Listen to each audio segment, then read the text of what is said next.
இன்றைக்கி நாம் பார்க்க போகிறது 5 புள்ளி சிக்கு கோலம். 5 புள்ளி இந்த வாட்டி இடுக்கு புள்ளி 3 4 5 இடுக்குன்னா தெரியும் நினைக்கிறேன். 2 புள்ளிக்கு இடுக்கில் ஒரு புள்ளி வைக்கணும். 1 2 3 4 1 2 3 3ல் நிப்பாட்டிக்கணும். 5 புள்ளி இடுக்கு புள்ளி 3.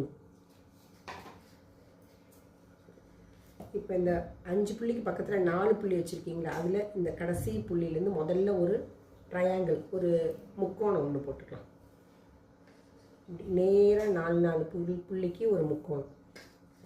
அதே 5 புள்ளியில் பக்கத்தில் 4வது புள்ளியிலேருந்து இந்த 4 புள்ளிக்கும்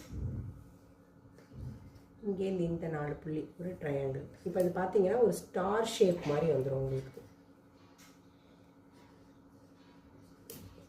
இதுக்கப்புறம் இப்போ இந்த முக்கோணத்துக்கு நடுவில் இருக்கிற 1 2 3 5 புள்ளி, அதை இப்படி ஒரு ரவுண்டு ஷேப் இப்படி போட்டுக்கோங்க, ஒரு ஹாஃப் சர்க்கிள் மாதிரி. அதேமாதிரி 1 2 3 இந்த 5க்கு கீழே இப்படி ஒரு ஹாஃப் சர்க்கிள். 1 2 3 இந்த 5க்கு சேர்த்து இப்படி ஒரு ஹாஃப் சர்க்கிள். அவ்வளோதான், கோலமே முடிஞ்சிருச்சு. இதை இதை ஜாயின் பண்ணிவிடுங்க. இதை திருப்பி இதை ஜாயின் பண்ணிவிடுங்க.